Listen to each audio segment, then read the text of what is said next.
जय हिंद विद्यार्थियों। आज हम बात कर रहे हैं मोहन राकेश जी और उनके द्वारा लिखे गए एकांकी शायद के बारे में। तो मोहन राकेश जी को अगर सबसे ज़्यादा प्रसिद्धि मिली है तो उन्हें एक नाटककार के रूप में मिली है। तो आइए हम यहाँ पर मोहन राकेश जी का जीवन परिचय देखते हैं। मोहन राकेश हिंदी के बहुमुखी प्रतिभा संपन्न नाट्य लेखक रहे हैं। उनका साहित्य में प्रमुख योगदान रहा। नाटक क्षेत्र में उनका योगदान जो महत्वपूर्ण रहा है। मोहन राकेश कई कहानी के स्तंभकार तथा हिंदी नाटक को समसामयिक बनाने वाले रचनाकार हैं। जो भी उन्होंने नाटक के विषय चुने हैं वो आज के आधुनिक युग में जो भी समाज में घटित हो रहा है उस समाज के बीच से पात्रों को लिया है और यथार्थ रूप को नाटक के माध्यम से प्रस्तुत किया है। हिंदी में नाटक विधा को आधुनिकता से जोड़ने और नई दिशा देने वाले प्रसिद्ध नाटककार, कहानीकार और उपन्यासकार हैं। मोहन राकेश का जन्म 8 जनवरी 1925 को अमृतसर में हुआ था। इनके बचपन का नाम मदन मोहन गुगलानी था। इनके पिता एक वकील थे। साहित्य और संगीत में विशेष रुचि रखने के कारण इनके पिता अमृतसर के प्रतिष्ठित नागरिक और सांस्कृतिक संस्थानों के पदाधिकारी थे। मोहन राकेश को पिता से साहित्यिक रुचि और संस्कार मिला था। मोहन राकेश के बचपन में ही उनके पिता का देहांत हो गया और उन्हें बहुत मुसीबतों का सामना पड़ा। पिता की मृत्यु के बाद उनके ऊपर माँ, बहन और भाई का भार आ गया था। दुर्भाग्य से यह वह समय था जब घर की आर्थिक स्थिति ठीक नहीं थी। बचपन में ही उनके सामने बहुत सारी जिम्मेदारी आ गई थी। फिर भी उन्होंने अपनी पढ़ाई को जारी रखा और परिस्थिति से हार नहीं मानी और परिस्थिति से अपने जीवन में संघर्ष करते हुए आगे बढ़ते रहे। जिस घर में राकेश का प्रारंभिक जीवन व्यतीत हुआ वह सीलन से भरा हुआ था, बदबूदार नालियों से घिरा रहता था। घर का माहौल भी खराब था। आर्थिक प्रभाव एवं अप्रिय वातावरण में राकेश का जीवन व्यतीत हुआ। 16 साल की उम्र में जिंदगी ने एक चौखटे में फिट कर दिया। अपनों को उस चौखटे के आकार में ढालना था। कर्ज से ग्रस्त परिवार में भी राकेश ने शिक्षा जारी रखी और इन्होंने अपनी पढ़ाई से समझौता नहीं किया। उन्होंने अपनी शिक्षा लाहौर और अमृतसर में भी की। मोहन राकेश 19 वर्ष की आयु में बहुत अधिक विद्रोही हो गए थे। फिर भी एक कलाकार का मन लेकर वे अपनी तमाम अस्थिरता और गुस्से पर काबू पाकर एमए करने के लिए लाहौर चले गए। एमए करने के बाद 1949 में वह डीएवी कॉलेज जालंधर में प्राध्यापक हो गए। वे कभी भी उन बातों से समझौता नहीं कर सके जिन्हें वे गलत समझते थे। इसी कारण उन्होंने अपनी नौकरी से भी इस्तीफा दे दिया। अपने जीवन में मोहन राकेश ने कभी भी समझौता नहीं किया, चाहे वो नौकरी को लेकर हो, चाहे समाज में जो भी समस्याएं उनको झेलनी पड़ी, चाहे किसी भी परिस्थिति में वे समस्या के सामने झुके नहीं और अपने को सशक्त बनाते हुए चले। कुछ दिनों बाद उन्होंने शिमला के बिशप कारण स्कूल में नौकरी की। उन्होंने अनेक नौकरियां की तथा छोड़ी। इसीलिए इनके दोस्त श्रीकांत वर्मा ने लिखा है कि मोहन राकेश का इस्तीफा उनकी जेब में हुआ करता था। जो भी व्यवस्था पसंद नहीं आई इस्तीफा देकर चल दिए। मतलब कि जो उन्हें ठीक लगा वही अपने जीवन में किया और गलत को उन्होंने गलत कहा, जिसके कारण उन्होंने बहुत सारी नौकरियां छोड़ी।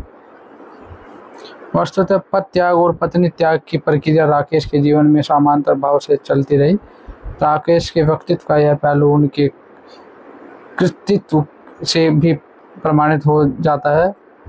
उनके कुछ पात्र जैसे नंद और सावित्री व महेंद्र से भी गलत चुनाव की स्थिति दिखाई देती है। इसी कारण उनमें भी भटकन, टूटन और बिखराव की मात्रा अधिक है। सामाजिक ताने बाने में जो भी परिस्थितियां उनके सामने आई तो उन्होंने उन परिस्थितियों को ज्यों का त्यों दर्शकों के सामने रखा, चाहे वो नाटक के रूप में हो, चाहे वो उपन्यास के रूप में हो। यदि वे कभी स्थितियों से जुड़े भी हैं तो उस पर सुखद आश्चर्य ही व्यक्त किया जा सकता है। अतः राकेश के व्यक्तित्व का यह पहलू उनके पात्रों में प्रतिबिंबित दिखाई देता है। मोहन राकेश के 3 विवाह हुए। पहला विवाह सन 1950 ईस्वी में सुशीला से, जो आगरा के दयाल बाग महाविद्यालय में अध्यापिका थी, पर दोनों के स्वभाव में अहम था, विचारों में भी भिन्नता थी, अतः उनकी शादी टूट गई। दूसरा विवाह उनके दोस्त की बहन पुष्पा से हुआ, लेकिन वह मानसिक रूप से विक्षिप्त थी, यानी कि मानसिक रूप से ठीक नहीं थी। पुष्पा के साथ भी उनका दाम्पत्य जीवन ठीक से नहीं गुजरा। तीसरा विवाह अनीता ओलख से, और अंत तक दोनों का वैवाहिक जीवन शांतिपूर्ण रहा, जिनसे उन्हें पुत्र शालीन और पुत्री पूर्वा जैसे बच्चे मिले। ये था इनका पारिवारिक जीवन। 31 दिसंबर 1972 को अचानक उनका हृदय गति रुक जाने से देहावसान हो गया। मतलब उनकी जो मृत्यु हुई थी वो हार्ट अटैक से हुई थी। मोहन राकेश ने संघर्षपूर्ण जिंदगी पाई थी। संघर्षपूर्ण जिंदगी की सारी उलझने, कड़वाहट और अनुभूतियाँ उनकी रचनाओं में मुखौटा लगाए हुए दिखाई देती है। मतलब जो भी उनके जीवन में संघर्ष रहा, उन संघर्ष से अनुभव लेते हुए उन सभी समस्याओं को समाज के सामने नाटक के रूप में, एकांकी के रूप में, उपन्यास के रूप में, कहानी के रूप में प्रस्तुत किया। उन्होंने अल्पावधि में हिंदी साहित्य को एक नई भूमि प्रदान की है। उनकी रचनाएं निम्नलिखित हैं, जो इस प्रकार हैं। नाटक, जो उनके सबसे प्रसिद्ध नाटक हैं। आषाढ़ का एक दिन, जो उन्होंने 1958 में लिखा। लहरों के राजहंस 1963 ईस्वी में। आधे अधूरे 1969 ईस्वी में। पैर तले जमीन, यह उनका अधूरा नाटक है। अंडे के छिलके और अन्य एकांकी 1973 ईस्वी में। जो उनके उपन्यास हैं, अंधेरे बंद कमरे, इनको लिखा इन्होंने 1961 में। नया आने वाला कल 1970 ईस्वी में। अंतराल 1973 ईस्वी में। श्याम और सफ़ेद प्रकाश्य नाटक है इनका, वो प्रकाश्य उपन्यास है इनका। कांपता हुआ दरिया, कई एक अकेले, अब इनका कहानी संग्रह। इंसान के खंडर 1950 ईस्वी में। जानवर और जानवर 1958 ईस्वी में। एक और जिंदगी 1961 ईस्वी में। नए बादल 1957 ईस्वी में। फौलाद का आकाश 1966 ईस्वी में। चेहरे 1972 ईस्वी में। क्वार्टर 1972। वारिस, मेरी प्रिय कहानियाँ, यात्रा वृत्तांत इनके, आखिरी चट्टान तक, पतझड़ का रंगमंच, कुछ और अस्वीकार, नई निगाहों के सवाल, हाशिए पर, डायरी, व्यक्तिगत, अनुवाद, जो उन्होंने अनुवाद के जिन रचनाओं की, मर्चकरिक, अभिज्ञान शकुंतल, एक औरत के चेहरे, शोध कार्य। अब आते हैं नाटक के बारे में, देखते हैं उन्होंने नाटक के बारे में क्या लिखा। नाटक में सही शब्द की खोज 2 विषय पर नेहरू फेलोशिप के अंतर्गत कार्य कर रहे थे, परंतु पूरा नहीं कर पाए। इनका शोध कार्य है। आधुनिक समय में भी एकांकी रचना नए रूप और समस्याओं को लेकर हमारे सामने मौजूद है। नए नए रचनाकारों द्वारा नए नए प्रयोग हो रहे हैं। मोहन राकेश यद्यपि नाटक के क्षेत्र में एक अभिनव रचनाकार हैं, तथापि एकांकी रचना में भी उनकी पैठ कम नहीं है। कि नाटक और एकांकी लिखने में जितना कौशल मोहन राकेश को था, शायद उतना किसी और लेखक को रहा हो।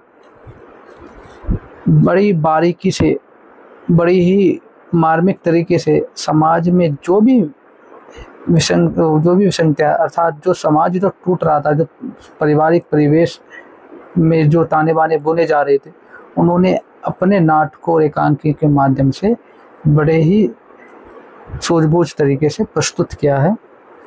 मोहन राकेश के नाटकों और एकांकी नाटकों के प्रतिपाद्य को समझने के लिए प्रबुद्ध वर्ग की ज़रूरत है। उन्होंने समाज और परिवार की ढलती हुई मान्यता व परंपराओं को बारीकी के साथ प्रस्तुत किया है कि अगर हम इनके नाटक और एकांकी को समझें तो जो भी समाज और परिवार में विघटन की परिस्थितियाँ उत्पन्न हो रही थी, उन्हीं परिस्थितियों को चाहे वो मान्यता के रूप में या परंपराओं के रूप में उन्हें बड़ी बारीकी के साथ अपने रचनाओं में प्रस्तुत किया है। इस प्रकार यह कहा जा सकता है कि प्रसाद के नाटकों को समझने के लिए शिक्षित वर्ग की आवश्यकता है।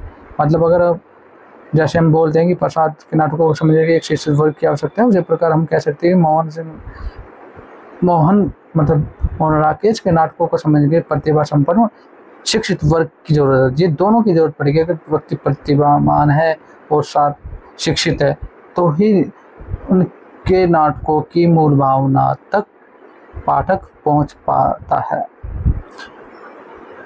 जो उनकी बारीकियों को समझ सके। प्रबुद्ध वर्ग आज के नाटककार उसमें नई कड़ी जोड़ने का कार्य अवश्य करेंगे। नए रचनाकारों के समक्ष आधुनिक परिवेश एक चुनौती बनकर खड़ी है। इन चुनौतियों को साहित्य में रूपांतरित करना होगा। मोहन राकेश ने अपनी एकांकियों के माध्यम से आज़ादी के एक कालांश को प्रस्तुत करने का प्रयास किया है कि जो मोहन राकेश ने जो अधिकतर जो एकांकियाँ लिखी हैं तो उनमें आज़ादी के जो समय रहा है और उसमें जो समाज बन रहा था और जो समाज में उत्पन्न हो रही थी घटनाएं या परिस्थितियां उत्पन्न हो रही थी, तो उनको जगह दी है। सामाजिक एवं धार्मिक मान्यताएं चरमाकर बिखर रही हैं। आधुनिक परिवेश में धार्मिक मान्यताओं का महल जुड़ रहा है। आज़ादी के दौर में आदर्शवाद, आदर्श तथा सच्चरित्र बनने का नारा लगाने वालों ने आसन पर बैठते ही सब कुछ धोकर पी लिया। इन यथार्थों को मोहन राकेश ने एकांकी नाटकों के माध्यम से उद्घाटित किया है। मतलब कहने के लिए जो लोग आदर्शवादी बनते थे या सच्चा अपना चरित्र दिखाते थे, तो उनको ही अपनी रचनाओं में विशेषकर नाटक और एकांकी में उनके परिवेश को ही अपने नाटकों में जगह दी है। अंडे के छिलके उनका एक महत्वपूर्ण एकांकी है। इस एकांकी में नई पुरानी पीढ़ी के व्यवहार और नज़रिए को प्रस्तुत किया है कि जैसे नई दो पीढ़ियों में जो गैप आ जाता है, तो उस गैप से जो परिस्थितियाँ उत्पन्न होती है उसे हम किस तरह से देखते हैं, उस नज़रिए को इन्होंने अपनी एकांकी में प्रस्तुत किया है। समाज में पुरानी मान्यताएं टूट चुकी हैं, केवल एक खोखले ओढ़े हुए हम इस सच्चाई को कब तक छिपा कर रखेंगे कि जो पुरानी मान्यताएं थी वो जो जैसे पीढ़ी दर पीढ़ी आगे बढ़ रही हैं वो टूटती जा रही हैं और नई बनती जा रही हैं। पीढ़ी दर पीढ़ी यह छुपाव की प्रक्रिया समाज में परिवार में चल रही है। पुरानी पीढ़ी नई पीढ़ी की इस हरकतों को जानते हुए कि चुप रहने के लिए विवश है। एकांकी में मोहन राकेश ने समाज की बिखरती हुई मान्यताओं पर करारा व्यंग किया है। अधिकतर जो व्यंग प्रस्तुत हुए हैं तो समाज में जो दो पीढ़ियों में जो गैप आया है, पीढ़ी दर पीढ़ी जो बढ़ता जा रहा है, उनको अपनी एकांकी या नाटक में बड़ी बारीकी के साथ प्रस्तुत किया है। मोहन राकेश की एकांकी सिपाही की माँ में एक फौजी सिपाही की जो भाई देश में युद्ध करने के लिए गया हुआ है, माँ विष्णु के हृदय की पीड़ा, आकुलता तथा व्याकुलता की कहानी इस एकांकी में दिखाई गई है। प्यालियाँ टूटती है एकांकी में पारिवारिक संबंधों के टूटने की बात कही गई है। इन एकांकी में समाज या परिवार की एक बहुत बड़ी समस्या को हमारे समक्ष नाटककार ने प्रस्तुत किया है। मोहन राकेश के एकांकी में मध्यवर्गीय परिवार के संघर्षपूर्ण जीवन का खाका प्रस्तुत किया गया है। जो भी उनके जो अधिकतर पात्र थे वो मध्यम परिवार से ही लिए गए हैं। इनकी अधिकतर नाटक और एकांकियाँ मध्य परिवार से ही संबंधित हैं। आज के परिवार में पति पत्नी की प्रतिदिन की बात एक जीता जागता सवाल बनकर हमारे समक्ष खड़ा है। हम एकांकी एक बाल बच्चे वाले पति पत्नी की कहानी है। बीमार पति किस तरह चिढ़ता है तथा पत्नी अपनी व्यवस्था पर खींचती है। इन संबंधों को बड़ी बारीकी के साथ मोहन राकेश ने अपनी इस एकांकी में दर्शाया है। इस संबंध में गिरीश रस्तोगी ने लिखा है, जीवन के नग्न यथार्थ की तस्वीर खींचता हुआ यह छोटा सा नाटक आज की जिंदगी की और अधिक भयानक वास्तविकता से साक्षात्कार कराता है। ऐसी परिस्थितियां हमें आज भी अपने समाज में ज्यों की त्यों दिखाई देती है, जैसी मोहन राकेश ने अपने नाटक एकांकी के माध्यम से आज से 30-40 साल पहले दर्शाई थी। कथानाक में वही जीवन का खोखलापन, पारिवारिक संबंधों का विघटन, बदलती हुई मान्यताएं, पुरानी पीढ़ी का अलगाव, विचारों का बेमेल होना और इस सारी कटु परिस्थितियों के बीच टूटता जीता लाचार मनुष्य जैसे अभिशाप्तग्रस्त हो किसी तरह जीवन ढो रहा हो, अपेक्षाएं, अपमान, पीड़ा के बीच जी रहा हो, सारी तकलीफ और तीखेपन को अंदर ही अंदर पीकर उसे किसी तरह जीना है और उन सभी परिस्थितियों को स्वीकार कर लेना है, उसके सामने नतमस्तक हो जाना है। इन स्थिति का बड़ा ही दर्दनाक और भयावह चित्र अहम के मूल में है। मोहन राकेश ने क्षत्रिया को पार्श्व नाटक नाम दिया है। इसमें एक व्यक्ति के माध्यम से समस्त समाज, परिवेश, राष्ट्र और देशव्यापी समस्याओं का चित्र किया गया है। भाषा, भूख, रोजगार, मर्यादा, मूल्य और मानवीय स्थितियों पर मंडराते संकट को राकेश ने कतिपय ध्वनियों के सहारे चित्रित करने का प्रयास किया है।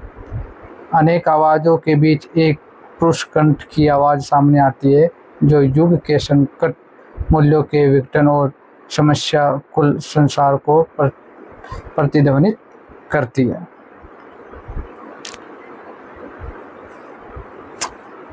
भाषिक क्षमता साहित्य की प्रत्येक विधा में रची जाने वाली रचना के लिए आवश्यक है।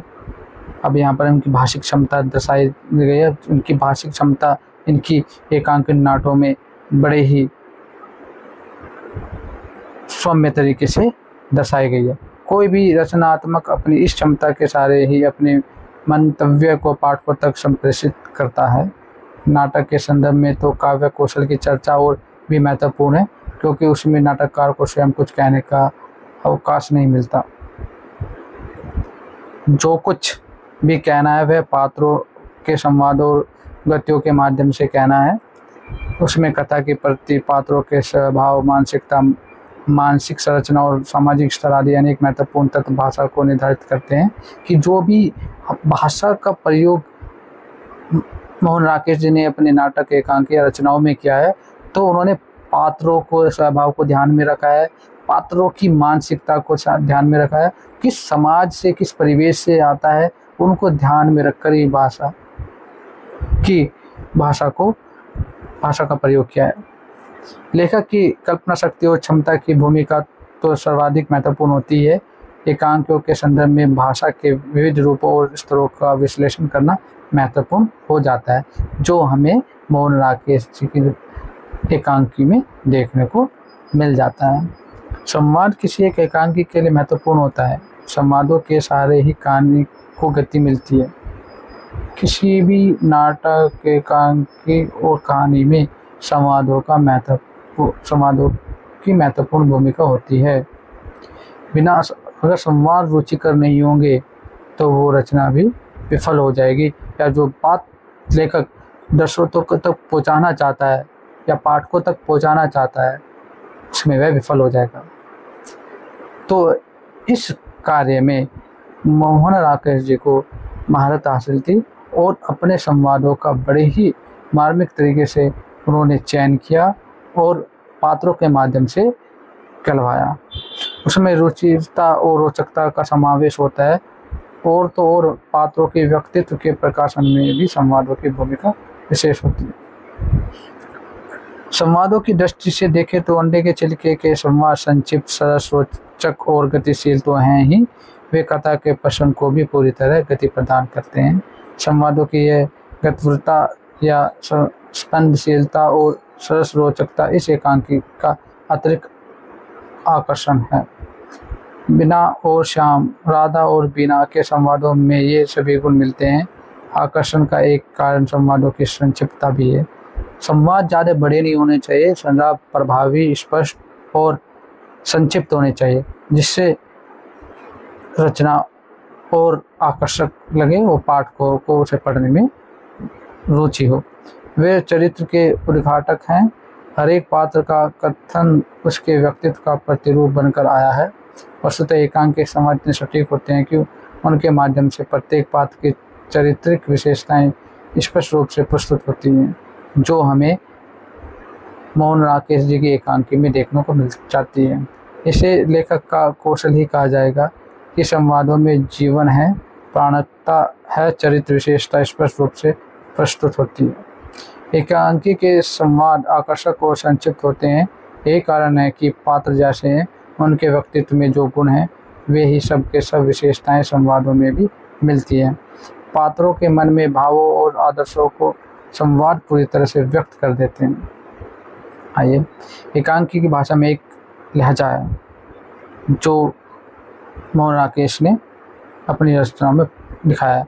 उनकी शैली में एक लयक है और वाक्यों में एक तरह की फुर्ती है। वह रंगमंचीय आवश्यकताओं के अनुकूल होती है।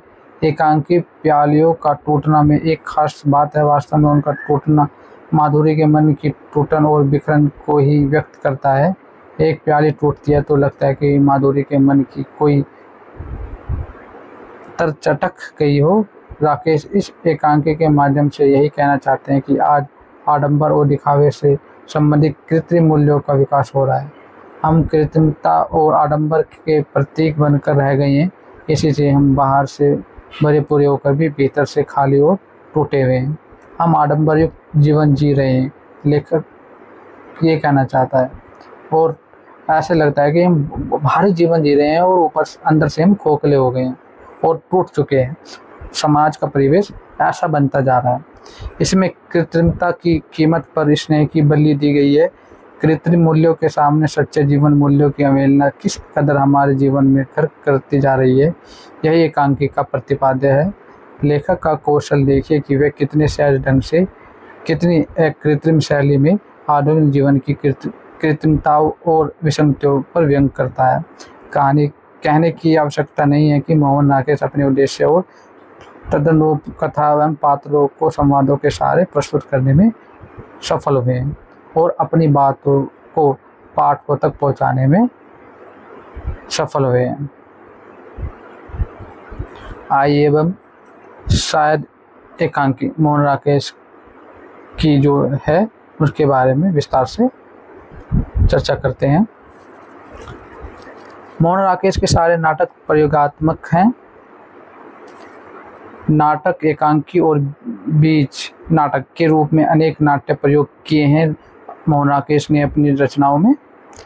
नाटकों में देश काल को लेकर भले भिन्नता दिखाई पड़े, लेकिन उद्देश्य को लेकर समानता होती है कि जो नाटक ही देश काल या परिस्थिति को लेकर अलग अलग हो, लेकिन उनमें एक ही समानता दिखाई गई। इनके जो अधिकतर पात्र हैं वो मध्यम वर्ग से हैं और परिवार के विघटन और समस्या और दुख को उन्होंने अपनी रचनाओं में या नाटकों में दिखाया है। यह समानता में उनके नाटकों में मिल जाती है।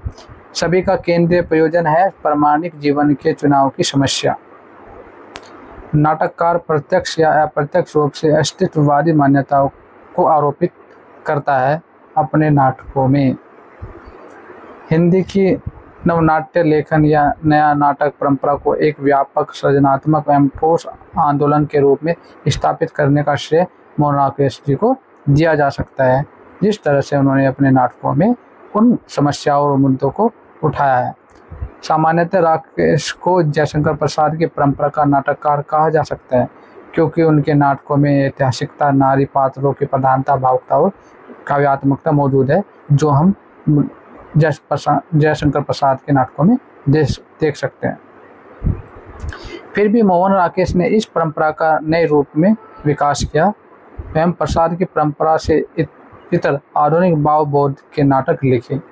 अधिकतर जो नाटक जयशंकर प्रसाद के हैं वो ऐतिहासिकता पर आधारित हैं, लेकिन जो मोहन राकेश के नाटक हैं वो आधुनिकता और समाज में जो विसंगतियाँ फैली हुई हैं, जो भी समाज का विघटन हो रहा है, उन समस्याओं को अपने नाटकों में दर्शाया है। फिर भी मोहन राकेश ने इस परंपरा को नए रूप में विकास किया एवं प्रसाद की परंपरा से इतर आधुनिक भावबोध के नाटक लिखे। उन्हें आधुनिक संवेदना और आधुनिक मानव के द्वंद्व को पकड़ना चाहा। मोहन राकेश ने अपने नाटकों में यह दर्शाने की कोशिश की। उनके नाटकों में पात्रों की भीड़-भाड़ नहीं बल्कि संवेदनाओं का बहाव रहा है। मोहन राकेश के नाटकों में हम देखते हैं ज़्यादा पात्र नहीं होते, सीमित पात्र होते हैं और उन्हीं पात्रों के माध्यम से संवेदनाओं को व्यक्त किया जाता है। उन्होंने अपने नाटकों में नाटक के प्रचलित विधान को तोड़ा है। मोहन राकेश ने 4 नाटक यथा आषाढ़ का एक दिन, लहरों के राजहंस, आधे अधूरे तथा पैरों तले की जमीन के अलावा कुछ एकांकी जैसे अंडे के छिलके, धार या शायद अहम लिखे। एलपी शायद और अहम जैसी एकांकी को लेखक राकेश ने नाट्य प्रयोग के दृष्टिकोण से बीज नाटक कहा है, लेकिन ये एकांकी में ही परिगणित किए जाते हैं। मतलब कि ये बीज नाटक तो कहा है लेकिन एकांकी में ही गिने जाते हैं, एकांकी में इनकी गिनती होती है। इसके अतिरिक्त कथा साहित्य की हर उपन्यास, कहानी, यात्रा, डायरी आदि सब में मोहन राकेश ने गंभीर लेखन किया है और समाज के समस्याओं को उजागर किया है। उनके साहित्य में आधुनिक जीवन के यथार्थ का सजीव चित्रण देखने को हमें मिल जाता है। यथार्थ को बड़े मार्मिक तरीके से मोहन राकेश ने अपने नाटकों में प्रस्तुत किया है। नई कहानी के भी प्रमुख कहानीकार रहे हैं। मोहन राकेश के एकांकी साहित्य को विसंगत या एब्सर्ड नाटक माना जाता है। इसमें शिल्प की बनावट की जगह भाव और स्थिति की गहराई में जानने का पल्ले अधिक है। कोशिश रही है कि शब्दों के संयोजन से ही दृश्य पैदा हो, न कि अन्य उपकरणों से। उनके नाटकों में रंगमंच नाटक की बनावट में ही है, कहीं से आरोपित नहीं होता।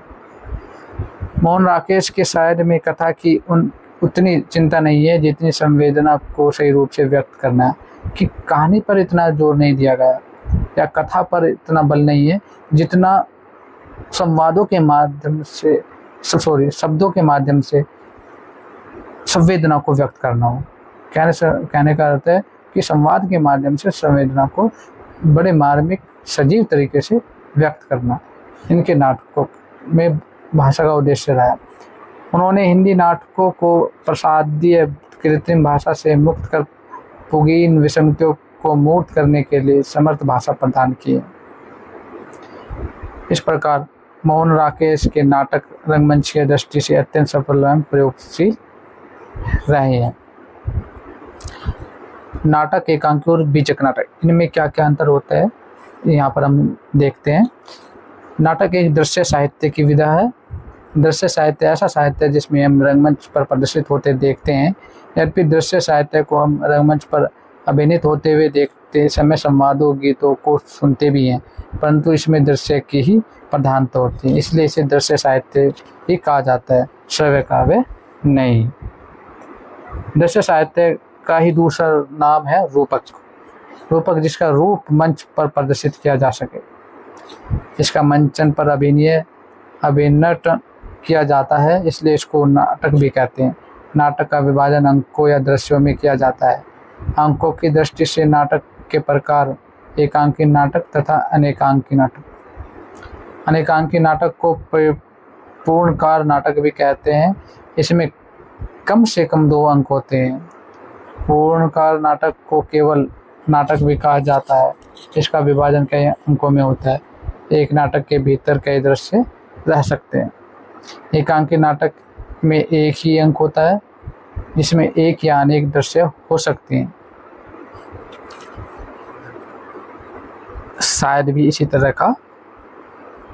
की एकांकी है। अंग्रेजी में नाटक को वॉकिंग एंड टॉकिंग लिटरेचर कहा गया है। नाटककार नाटक की अभिव्यक्ति में कथोपकथन, मूलक भाषा, नृत्य कला, वाद्य कला, संगीत कला, वास्तुशिल्प आदि अभिव्यक्ति के सभी माध्यमों को अपना सकता है। कला के इस सभी माध्यमों का यथोचित उपयोग करते हुए वह नाट्य प्रदर्शन को रोचक या रंजक अथवा अर्थवान बनाने का प्रयत्न करता है। यह हम मोहन राकेश की रचनाओं में या नाटकों में स्पष्ट रूप से देख सकते हैं। इन विविध कलाओं के संयोग से नाटक का अभिनय दर्शकों को मंत्रमुग्ध करने वाला बन जाता है।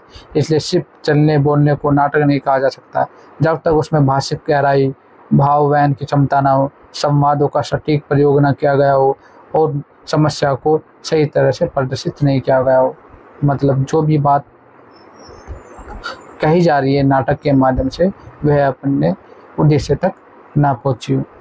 भारतीय परंपरा के अनुसार नाटक के 5 तत्व गिनाए जाते हैं। पहला वस्तु, दूसरा पात्र, तीसरा रस, चौथा अभिनेता और पांचवा है संगीत, नृत्य तथा गीत। मोहन राकेश ने 4 पूर्ण नाटक लिखे हैं। एकांकी नाटक का लघु संस्करण है, लेकिन आधुनिक युग में यह भी नाटक की तरह स्वतंत्र विधा के रूप में विकसित हुई है। पुराने नाटकों में प्रहसन, भाण आदि रूपक एक अंक के होते थे। यह एकांकी का आदिम रूप था। एकांकी नाटक में केवल एक अंक होता है। इस एक अंक को कई दृश्यों में विभाजित किया जा सकता है। एकांकी नाटक में जीवन की कोई एक घटना, एक परिस्थिति, एक समस्या या कोई एक प्रसंग प्रस्तुत किया जाता है। शायद एकांकी में जिस तरह से प्रस्तुत किया गया है। आधुनिक व्यस्त जीवन में समय के अभाव के कारण साहित्य की प्रत्येक विधा में लघु रूपों का विकास हुआ। एकांकी भी उसी समय अभाव को प्रतिध्वनित करता प्रतीत होता है। अंकों के अलावा भी नाटक और एकांकी में कई अंतर हैं। जो अंतर कहानी और उपन्यास में है वही अंतर नाटक और एकांकी में। महाकाव्य और खंड काव्य में है वही अंतर नाटक तथा एकांकी में भी है। नाटक की तुलना में एकांकी में पात्रों की संख्या कम होती है। इसमें घटनाओं या पूर्वापर प्रसंगों की भी विविधता इतनी नहीं होती जितनी नाटक में देखने को मिलती है। एकांकी में किसी एक घटना या प्रसंग की ही मार्मिक प्रस्तुति करके समग्र प्रभाव उत्पन्न किया जाता है।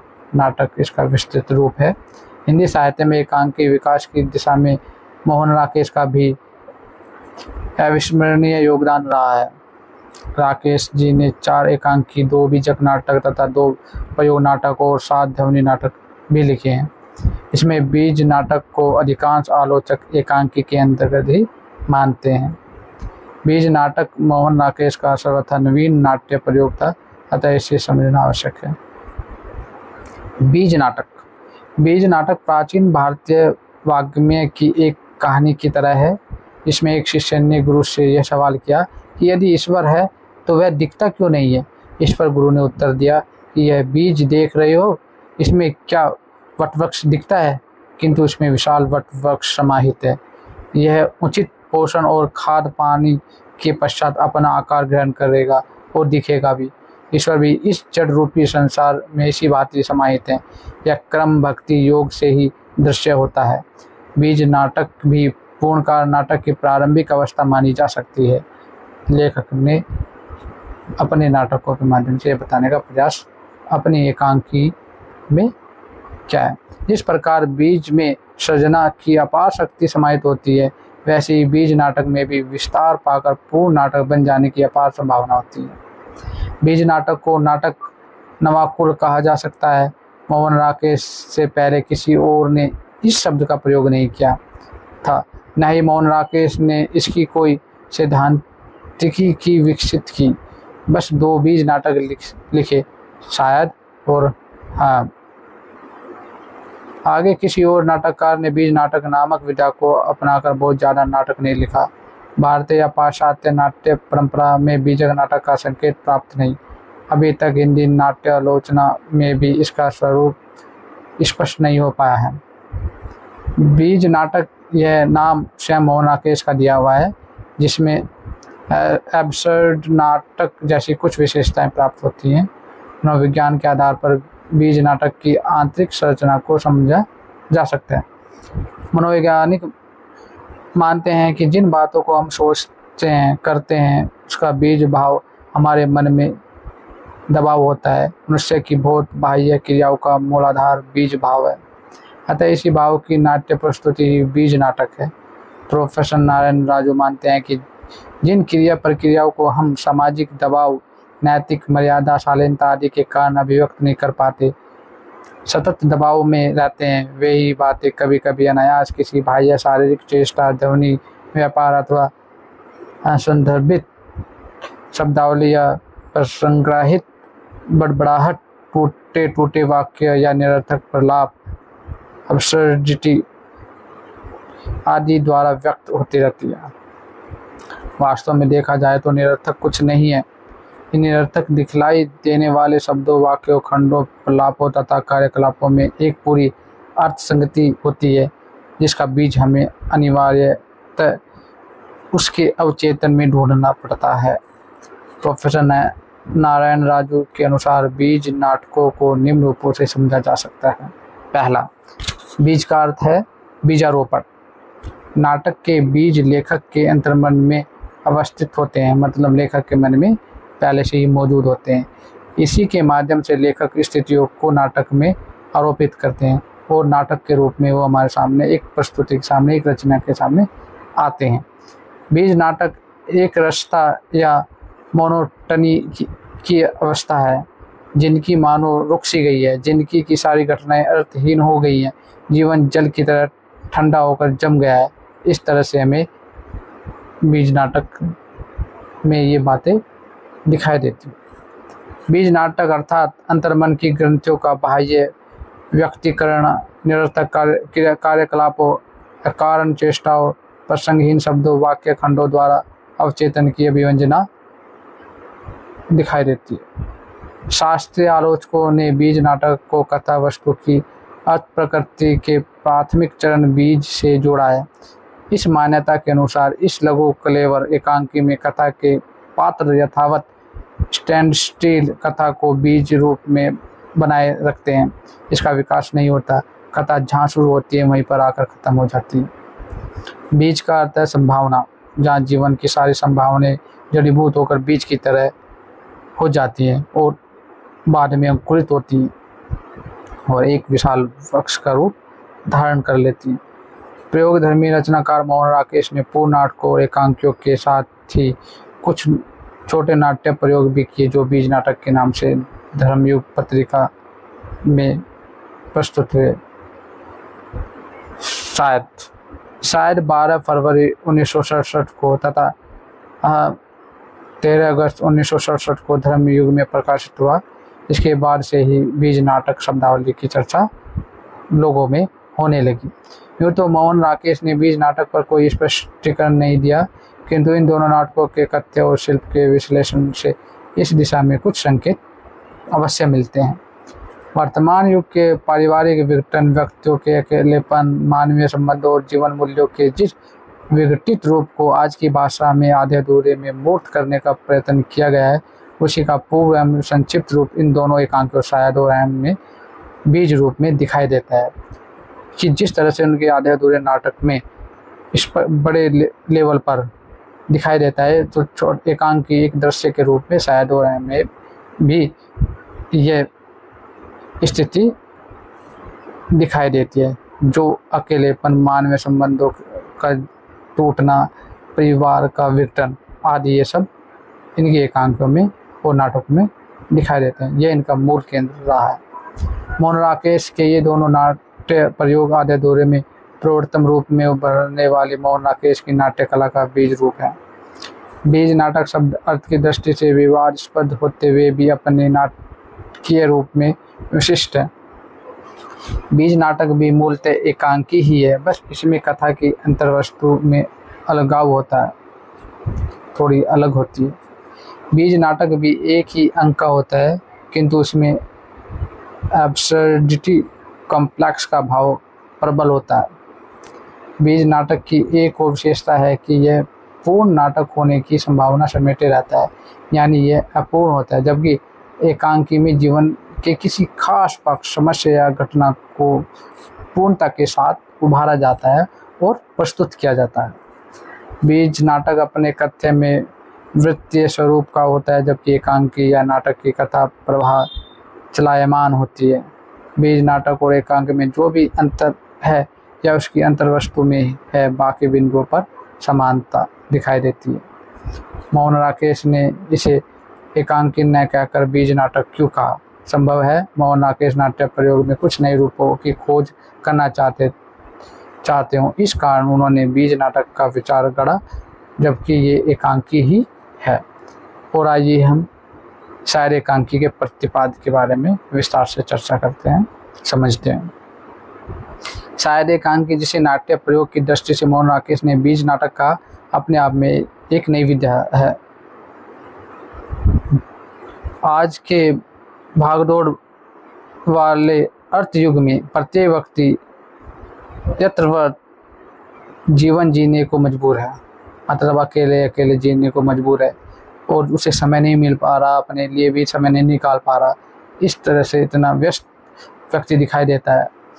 प्रकृति तथा आसपास के अन्य व्यक्तियों के विषय में जानना तो दूर, वह अपने आप से भी अपरिचित बनता चला जा रहा है। जब मनुष्य अपने लिए समय नहीं निकाल पाएगा तो अपने आप से भी अपरिचित हो जाएगा, और दूसरों के बारे में वो कब सोच पाएगा जब वो अपने बारे में नहीं जानता।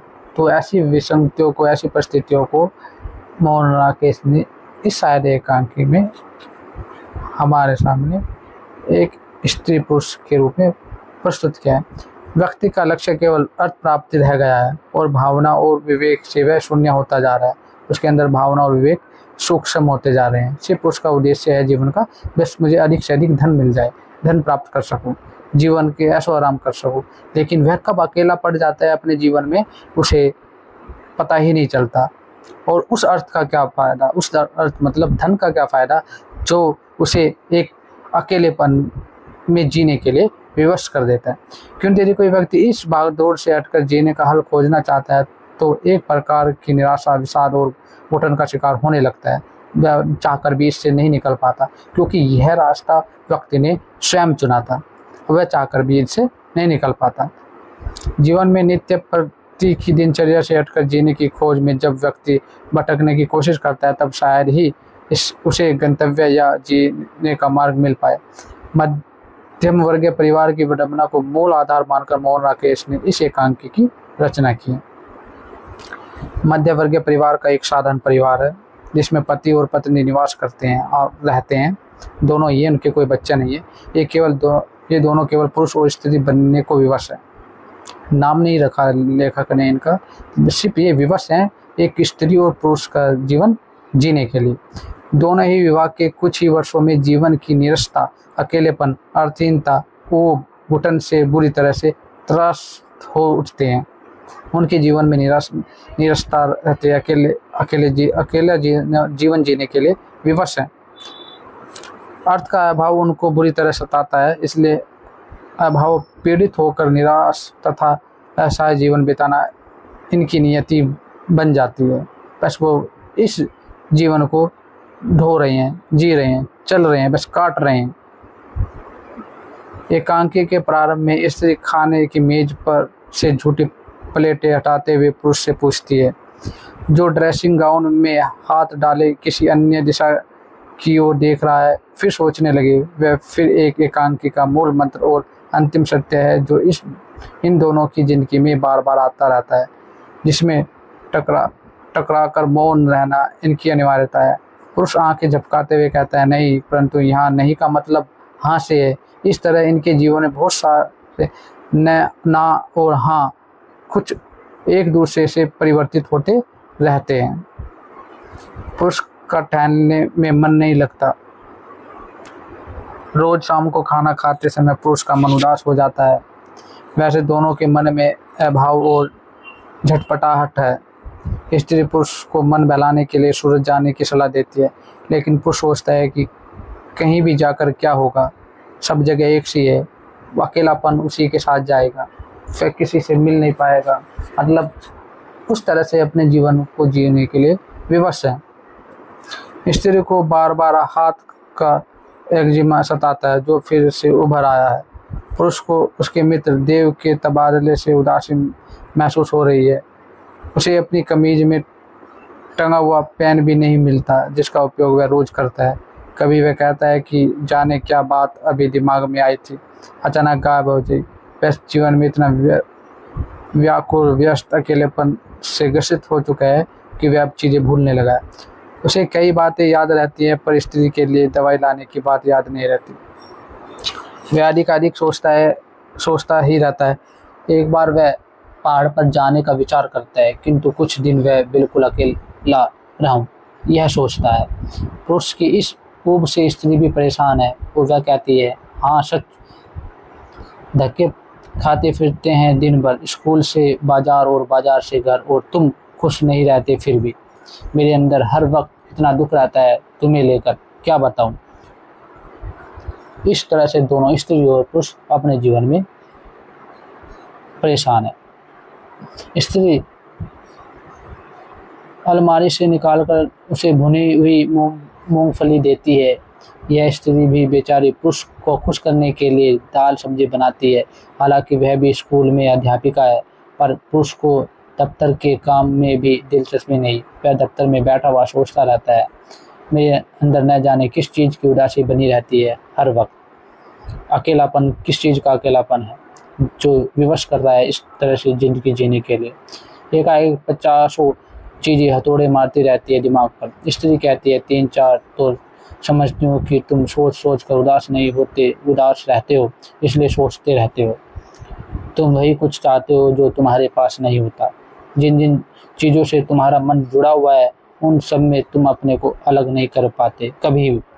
यही तुम्हारी समस्या का कारण है। और बार बार अब पुरुष को समझाती है, लेकिन पुरुष की समझ में उन बातों का कोई असर नहीं होता। इन्होंने अपने घर में बिल्ली के बच्चे पाल रखे हैं। उन्हें देखकर स्त्री उत्साहित होती है। शायद उनके घर में भी कोई अपना बच्चा हुआ होता तो संभवतः उनकी उदासी जरा तो कम होती। मम्मी पापा बनने की एक अतृप्त सी चाहत दोनों के मन में दिखाई देती है। बिल्ली का बच्चा पालना इसी का प्रतीक है।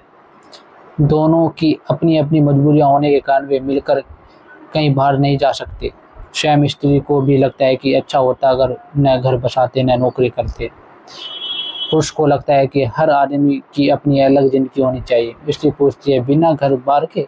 तो पुरुष अनिश्चित के स्वर में उत्तर देता है, नहीं, घर बार भी हो और अलग जिंदगी भी हो। इस तरह की वे बातें शायद एकांत में करते हुए नजर आते हैं। विदेश जाने पर भी पुरुष को यह अकेलापन सताता ही है, क्योंकि वह भी इसी प्रकार की झीलें, समुद्र, सड़कें, लोग, होटल, बार, बिल्डिंगें यही तो होते हैं, और क्या रखा है इनमें। सभी तरह एक जैसा ही है। अकेलापन तो मनुष्य ने खुद चुना है, वह उसी के साथ जाएगा जहाँ पर मनुष्य जाएगा। एक बार स्त्री कहती है, पहले हम खुश रहते थे तो आसपास के लोग भी हमें खुश लगते थे, अब लगता है आसपास के लोग दुखी हैं, हम भी दुखी हैं। कभी वह कहती है कि जिन लोगों के बारे में कहा करते थे कि वे मिचोर हैं, बताओ उनमें कौन दुखी नहीं है। सब के सब दुखी हैं। यह समस्या सभी को है। सभी एक जैसे मनुष्य दिखाई देते हैं। किसी न किसी समस्या को लेकर मनुष्य दुखी है। इस प्रकार यह पूरा नाटक स्त्री और पुरुष के बीच के छोटे छोटे संवादों से आगे बढ़ता है। वे दोनों सोने का प्रयत्न करते हैं। रजाई खोलती हुई स्त्री कहती है, अच्छा कल फिर बात करेंगे, देखो शायद। इसके साथ ही पुरुष करवट बदलकर मुंह अपनी तरफ कर लेता है। तब फिर से उन्हें दरार भरवाने की बात याद रखने की इच्छा होती है। अंधेरा गहरा हो जाता है। बाहर से बिल्ली के बच्चे धीमी म्याऊं म्याऊं चिल्लाते हैं। इस तरह एक गंभीर अंधेरे कमरे में गोता खाते हुए काव्य की तरह शायद प्रतिध्वनित होता ही रहता है। वस्तुतः यह एकांकी रूपी बीज नाटक मानसिक तनाव में उलझे पात्रों का हल खोजने का प्रयत्न है। पात्र परिचय में लेखक ने और कोई नहीं कहकर स्पष्ट कर दिया है कि दोनों के बीच सब कुछ जैसे चुका गया हो। दोनों का अहम और सेंसिटिविटी परस्पर टकरा कर इस एकांकीपन को और भी गहरा बना देती है। शायद में कथ्य कहने योग्य कुछ भी नहीं है। स्त्री पुरुष के संबंधों का विघटन और तनावपूर्ण वातावरण में साथ जीने के लिए व्यवस्था संभवतः मोहन राकेश का प्रिय विषय है। शायद अपने असफल वैवाहिक संबंधों से प्राप्त यह अनुभव उन्होंने इसमें एकांकी में दर्शाया है। संवादों के बल पर मानसिक तनाव की प्रत्येक अनुभूति को कथ्य बनाया गया। स्त्री पुरुष का वास्तविक स्थिति से बचने के लिए प्रसंगहीन बातें करना, जैसे पुरुष का माचिस खोजना और स्त्री का बार बार मरहम की बात करना, स्थिति की निरर्थकता को और भी गहरा करता है। यह नाटक अति भावुकता में जीने वाले दंपतियों की घुटन का आलेख है, जो इस तरह का जीवन जीने के लिए विवश करता है। शायद का आलोचनात्मक मूल्यांकन। शायद मोहन राकेश जी द्वारा रचित एक एकांकी रूपी बीज नाटक, मोहन राकेश ने इसे बीज नाटक ही कहा, किंतु यह एकांकी के अंतर्गत ही परिगणित है, मतलब एकांकी के रूप में ही गिना जाता है। मोहन राकेश की जिंदगी में परिचित लोगों को लगेगा कि मनुष्य पात्र स्वयं मोहन राकेश हैं। कोई भी कलाकार, वह चाहे नाटक, उपन्यास, कहानी अथवा किसी अन्य विधा से जुड़ा हो, अपने व्यक्तिगत अनुभवों को कहीं ना कहीं व्यक्त जरूर करता है। तो हम मोहन राकेश के अनुभवों को, जीवन के अनुभवों को उनकी रचनाओं में स्पष्ट रूप से देख सकते हैं, जो हमारे सामने नाटक और एकांकी के रूप में उभर कर आते हैं।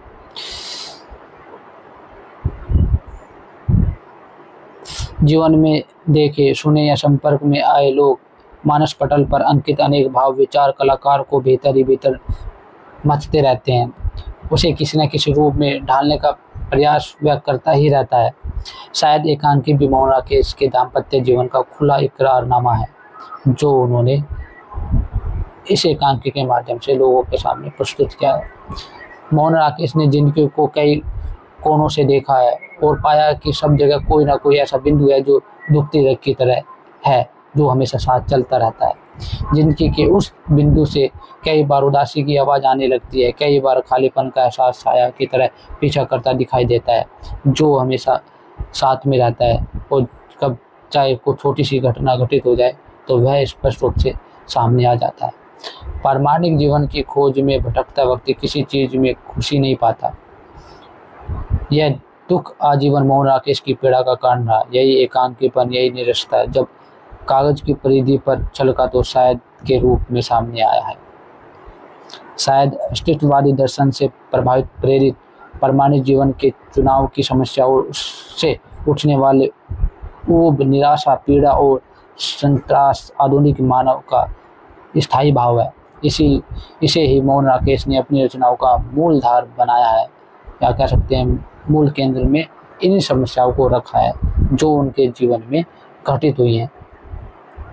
कई भारतीय और विदेशी विद्वानों ने अस्तित्ववाद को भारतीय और पाश्चात्य दर्शन के बीच का सेतु कहा है। मोहन राकेश ने पूर्व और पश्चिम के उसी सेतु पर अपने लेखन को टिकाया। वे स्वयं कहते हैं कि निजता एक बहुत सीमित अर्थ में भी ग्रहण किया जा सकता है और बहुत व्यापक अर्थ में भी। मोहन राकेश की रचनाओं में व्यापक अर्थों में यह निजता विद्यमान है।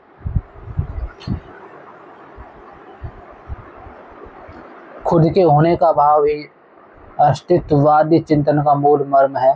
मोहन राकेश अपनी हर रचना में खुद को ही खोजते नजर आते दिखाई देते हैं। शायद एकांकी में भी पुरुष को लगता है कि हर आदमी की अपनी अलग जिंदगी होनी चाहिए। स्त्री पूछती है बिना घर बार के, तो पुरुष कहता है कि नहीं, घर बार भी हो और अलग जिंदगी भी। ऐसा जबकि संभव नहीं है। सिर्फ स्त्री के साथ रहने के बावजूद पुरुष की अलग जिंदगी की चाहत अस्तित्ववादी दर्शन को ही दर्शाती है। मोहन राकेश के एकांकी शायद को एब्सर्ड नाटक या विसंगत नाटक की श्रेणी में रखा जाता है। द्वितीय विश्व युद्ध के बाद यूरोप में अस्तित्ववादी दर्शन का विकास हुआ। इस अस्तित्ववाद ने नाटक के क्षेत्र में विसंगतिवाद को प्रश्रय दिया, मतलब आश्रय दिया। विसंगत अर्थात प्रयोजनहीन, जो संभव नहीं है। ऐसे व्यक्ति के सभी क्रिया व्यापार व्यर्थ, ऊर्जलूल एवं अर्थहीन होते हैं। ऐसे नाटकों में व्यर्थता, निरर्थकता, अतार्किकता एवं अनिश्चितता को नाट्य वस्तु के रूप में प्रस्तुत किया जाता है। किंतु इन नाटकों का अंतिम लक्ष्य इन सब के भीतर से मनुष्य के मौलिक अस्तित्व को परिभाषित करना ही होता है। मोहन राकेश का एकांकी शायद भी इसी विसंगत भाव को प्रदर्शित करता है। पुरुष का बार बार माचिस खोजना, बाहर घूमने जाने की बात करना पर नहीं जाना, अक्सर एक ही बात करना, इसी निरर्थकता बोध को दर्शाता है। जो निरर्थक है इस तरह की बातें जिसे वो कर नहीं पाता, इसमें कोई संगति नजर नहीं आती। अतः शायद का संपूर्ण कथानक विसंगति बोध पर आधारित है। इस कारण यह नाटक विसंगत या एब्सर्ड नाटक है। तो कहीं भी मेल नहीं खाता। मौन राकेश के एकांकी शायद पाठक के मन में एक अतृप्ति जगा देता है, एक बीज बोध को जगा देता है और मध्यम वर्गीय दाम्पत्य को अपना अंतर्मन टटोलने को विवश कर देता है। जिंदगी की एक रास्ता और वही रोजमर्रा की स्थितियों की आवृत्ति आदमी को कितना तोड़ देती है और वह कैसा अनुभव करता है, यह इस एकांकी के द्वारा स्पष्ट रूप से दर्शाया गया है। यहाँ बीज नाटक कहने से मोहन राकेश का तात्पर्य इसके संपूर्ण नाटक के रूप में विकसित होने की संभावना को लेकर भी है। मोहन राकेश के इस एकांकी रूपी बीज नाटक की परिणति उनके पूर्ण नाटक आधे अधूरे यानी शायद का पूर्ण विकसित रूप आधे अधूरे में दृष्टिगोचर होता है। मोहन राकेश बीज नाटक जैसे प्रयोग कर पूर्ण विकसित नाटक के लिए नया मार्ग प्रशस्त करते हैं। हालांकि मोहन राकेश का यह प्रयोग उन तक ही सीमित होकर रह गया, अन्य नाटककारों ने इसे सहजता से नहीं अपनाया। मोहन राकेश की एकांकी शायद से बीज नाटक के जो शिल्प विन्यास करने की कोशिश की जाती है वह बहुत सही प्रतीत नहीं होते। शायद और हम जैसे मात्र 2 नाटकों के सारे संपूर्ण बीज नाटक को विषमती नाटक का पर्याय मानना गलत है। यदि बीज नाटक का भाव पूर्ण नाटकों के बीजांकुरण से है तो यह जरूरी नहीं है कि बीज नाटक संवादहीन, रसविहीन और गंधहीन ही हो। उसमें एक मौलिकता होती है, कुछ यथार्थ छिपा हुआ होता है, तभी जाकर वह एक नाटक या एकांकी का रूप लेता है। संभव है कोई ऐसा ही बीज नाटक लिखा जाए जो आनंददायक, संगतिपूर्ण और अर्थपूर्ण है। मोहन राकेश का संपूर्ण रचना संसार उनके अपने भोगे हुए यथार्थ से प्रेरित है, इसलिए उसमें विसंगति नजर आती है। किसी और रचनाकार का जीवन अनुभव सुखद हो तो सुखद बीज नाटक भी संभव है कि हमें देखने को मिले। शीर्षक। इस एकांकी का शीर्षक अत्यंत महत्वपूर्ण एवं सार्थक, अत्यंत ही व्यंजक भाव प्रेषित करता है। इसमें अनेक अर्थ एवं भाव निकलते हैं। इन सभी अर्थों, भावों और विचारों का मिला जुला प्रभाव इस एकांकी के शीर्षक को ध्वनित करता है। यह स्पष्ट करता हुआ हमें बार बार दिखाई देता है। शायद का अर्थ है संभवतः, may be, may not be, कुछ भी स्थायी नहीं है। यह सब अनिश्चित और दिशाहीन है, अनिर्णय की स्थिति में है, सब कुछ अनियंत्रित है, संदेह के घेरे में, जिसमें यह कोई निर्णय लेता हुआ पुरुष इसमें नहीं दिखाई देता। स्त्री भी इसी तरह जीवन जीने के लिए विवश है। नाटक में मुख्य रूप से 2 पात्र है, स्त्री और पुरुष, दोनों 2 जैविक इकाइयाँ जो एक दूसरे के स्वतंत्र हैं लेकिन एक दूसरे पर निर्भर। स्त्री और पुरुष, इन नामों से इन दोनों का रिश्ता स्पष्ट नहीं होता। दोनों रेल की 2 पटरियों की भांति एक दूसरे के समांतर, दोनों एक ही छत के नीचे अजनबियों की तरह रहने के लिए विवश हैं।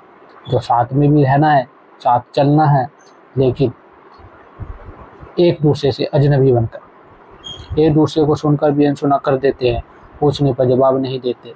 शायद यही इनके जीवन की नियति है, अनिर्णय है, अनिश्चितता है। संदेह के अर्थ में इसी एकांकी का शीर्षक शायद अपनी अर्थवत्ता बखूबी सिद्ध करता हुआ नजर आता है। भाषा और सम्मान। भाषा की दृष्टि से यह एकांकी एक अत्यंत महत्वपूर्ण उपलब्धि मध्यम वर्गीय दाम्पत्य जीवन की निरसता, खालीपन, उबाऊपन और खोखलेपन का बोध कराने वाले संवाद पूरे एकांकी में संवादों में दिखाई देते हैं। कि आज के समय में भी हम देख सकते हैं कि मध्यम वर्गीय जीवन में इस तरह की निरसता, खालीपन, उबाऊपन नजर आने लगे हैं। और जो सिंगल फैमिली का जो चलन चला है वो हम स्पष्ट रूप से देख सकते हैं। बाद में ये एक भयावह स्थिति उत्पन्न कर देते हैं और ऐसा जीवन जीने के लिए विवश हो जाते हैं। और कुछ ना कुछ तो ऐसा होता है कि लोग अपनी जिंदगी से भी हाथ धो बैठते हैं। संवादों में संदर्भगत अनुभूति नहीं है, लेकिन जीवन की रगों में समाहित जाती पीड़ा, भय, ऊब और रिक्तता ये संवाद पूरी तरह स्पष्ट कर देते हैं। उदाहरण, पुरुष स्वयं स्वीकार करता है कि पता नहीं क्या है मेरे अंदर, किस चीज़ की उदासी बनी रहती है, मैं भी नहीं पहचान पा रहा हूँ, मैं भी नहीं खोज पा रहा हूँ, नहीं समझ पा रहा हूँ, ऐसा क्यों है। हर वक्त स्त्री कहती है तुम्हारा मन हमेशा उन चीज़ों के लिए भटकता है जो तुमसे दूर है, पास होने पर चाहे तुम उन्हें देखो भी नहीं, पर उनका सेंक तुम्हें पहुँचने रहना चाहिए। नाट्य संवाद संक्षिप्त हैं तथा अधूरे संवाद पात्रों के अंतर्द्वंद को सफलतापूर्वक उभारते ही नहीं बल्कि पाठक के मन को एक तृप्ति भी देते हैं, मतलब एक स्पष्ट छाप भी छोड़ते हैं। कई संवादों को इसलिए दोहराया गया है कि ताकि जीवन की निरस्ता पुनरावृत्ति का संकेत मिल जाए और जीवन में कुछ सुधार आए। अभिनेता की दृष्टि से भी शायद एकांकी पूर्णतः सफल है। रंगमंच पर प्रदर्शन के लिए यह अत्यंत सफल और व्यावहारिक एकांकी है। प्रदर्शन के लिए रंगमंच पर अधिक संसाधनों की आवश्यकता नहीं होती, बस 2 पात्रों का होना जरूरी है और संवादों का स्पष्ट रूप से भावपूर्ण तरीके से कहना अपनी एकांकी को सजीव बना देता है। संकलन नियंत्रण का निर्वहन हुआ है। अर्थ, देश काल, कार्य और पात्र में एकता है, कहीं कोई अंतर नहीं है। इसकी भाषा बोलचाल की सामान्य हिंदी की भाषा है। नाटककार द्वारा दिए गए रंग निर्देश अत्यंत महत्वपूर्ण है। नाटक के संवाद पात्रानुकूल, संक्षिप्त और सीधे मुद्दों को लक्ष्य करते हैं। संवाद सार्थक। संवाद और पात्रों की हरकत दोनों एक दूसरे के पूरक है। मंच पर भाषा में शब्दों का ध्वनि संयोजन बिल्ली की म्याऊं म्याऊं अंधेरे को चीरते हुए द्वंद को भारती है। मंचीय वातावरण को भयावह बनाती हुई रंगमंच को मूर्त रूप प्रदान करती है। शायद नामक एकांकी में नाटककार मोहन राकेश ने आधुनिक युग की महत्वपूर्ण समस्याओं को प्रस्तुत किया है, जो हम आज के समय में अपने आसपास भी देख सकते हैं, यथा एकल परिवार की समस्या, पति पत्नी के संबंध में बिखराव और टूटन की समस्या। इस टूटन और बिखराव से इन दोनों का स्त्री और पुरुष के रूप में रूपांतरित हो जाने की समस्या, अकेलेपन की समस्या, पूंजीवादी व्यवस्था में संवेदनशील, भावुक और विचारशील मनुष्य का अतिबुद्धिवादी तथा अवसरवादी यंत्र में रूपांतरित हो जाने की समस्या आदि, ये बखूबी हमारे आसपास हमारे समाज में दिखाई देती है। और ऐसे ही विषय मोहन राकेश जी ने अपनी रचनाओं, नाटक, एकांकियों में दर्शाए हैं, यानी कि यथार्थ को दर्शाया है। इन पूंजीवादी मनुष्य में न संवेदनशीलता है, न भावुकता है, न निर्णय लेने की क्षमता है, न ही वह मानवीय संबंधों में विश्वास रखता है। इस प्रकार वह भाग्यवादी और कर्महीन हो जाता है। इन समस्याओं को उभारने में यह एकांकी पूर्ण रूप से सफल हुई है। निष्कर्ष, नाटककार मोहन राकेश ने इस एकांकी को लिखते समय जो उद्देश्य अपने मनोमस्तिष्क में रखा होगा, उन उद्देश्यों को यह परिपूर्णतः प्राप्त करता है। अतः मोहन राकेश का यह नाट्य प्रयोग एकांकी के साथ ही बीजक नाटक के क्षेत्र में भी महत्वपूर्ण स्थान रखता है, स्पष्ट दिखाई देता है। बड़ी विशेषता केवल 2 पात्रों के होने पर भी अति नाटकीयता का आभास नहीं होता। सांकेतिकता इस नाट्य प्रयोग का एक अभिन्न अंग है। अब शायद एकांकी का सारांश संक्षिप्त रूप से देखें। शायद एक बीजक नाटक है। इसमें 2 पात्र हैं जिसका कोई नाम नहीं है। वे हैं एक स्त्री और एक पुरुष, दोनों ही अंतर्द्वंद से पीड़ित, अकेलेपन के बोझ को ढोने वाले, जीवन की विसंगति में फंसे हुए हैं। यही नाटक की कथा वस्तु है। मध्य वर्ग परिवार का एक साधारण घर जिसमें पति और पत्नी निवास करते हैं, पर ये दोनों केवल पुरुष और स्त्री बनने को मजबूर हैं। दोनों ही विवाह के कुछ ही वर्षों में जीवन की निराशा, अकेलेपन, अर्थहीनता, घुटन और ऊब से बुरी तरह ग्रस्त हैं। ऐसे पात्रों को आर्थिक अभाव ज़्यादा खलता है। अभाव पीड़ित होकर निराश तथा असहाय दुखी जीवन बिताना इनकी नियति बन गई है। ऐसे जीवन को ये न बदल पाते और न ही इसमें दूर जा पाते हैं। पति पत्नी में प्रतिदिन घंटों बातचीत भी होती है, पर लगता यही है कि कोई चीज़ होल्ड नहीं करती। लगता है कुछ होना था जो नहीं हुआ, शायद कल होगा, परसों होगा, पर कल होता ही नहीं। बात कुछ समझ में नहीं आती। फाइलें पलट लो, चाय पी लो, बहस कर लो, किसी एक ब्याह शादी या मातम में चले जाओ, कोई पार्टी अटेंड कर लो, कुछ भी कर लो, खालीपन ज्यों का त्यों बना रहता है और वह जो हमेशा साथ में चलता रहता है, इससे मनुष्य उभर नहीं पाता। यही खालीपन का बना रहना आज के संदर्भ में मानवीय मानसिकता की शायद नियति ही बन चुका है और लोग इस तरह का जीवन जीने के लिए विवश हो रहे हैं या हो गई है। जो इसका प्रमुख एक कारण हम समझ सकते हैं कि जो एकल परिवार का जो चलन चला है, इसका एक मुख्य कारण है। आज के मध्य वर्गीय परिवार के विवाहित जोड़ों का समय तो अनेक कृत्रिमताओं सुख सुविधाओं में बीतता है, बल्कि बीतता जा रहा है। उस बीत या बीत रहे के बीच एक अनचाहा अकेलापन या खालीपन ने स्थान ले लिया है। क्या केवल जीवन जिया जाने से या सिमट रही ऊब से उन्हें कभी भरा जा सकता है? क्या संबंध केवल स्त्री पुरुष बने रहने के लिए विवश है? ऊब का या अलगाव की मनोवृत्ति और अनेक प्रकार के पारस्परिक अतृप्तियां लेकर भी विवश है शायद। इस बीच नाटक में स्त्री पुरुष के जीवन की विषमति को व्यक्त किया गया है। दोनों पति पत्नी होने के बावजूद उसमें अजीबपन और ऊब है, एक निरसता है, एक खालीपन है, एक अकेलापन है। दोनों साथ में रहते हैं लेकिन एक दूसरे को नहीं समझ पाते। एक दूसरे के साथ रहने के लिए मजबूर है लेकिन एक दूसरे के साथ खुशी से जीवन व्यतीत नहीं कर पाते। पुरुष अकेला था तो उसकी ज़िंदगी से उबा हुआ और अब शादी के बाद इस ज़िंदगी से भी उबा हुआ है। इस पर पुरुष कहता है, नहीं, घर बार भी हो, आदमी की अलग ज़िंदगी भी। इस तरह शायद नाटक में स्त्री पुरुष पति पत्नी घुटन और उबाव जीने के लिए अभिशप्त हैं, जीने के लिए विवश हैं। इनके बीच मधुर स्वर, अपनापन आदि कोई भाव नजर नहीं आता।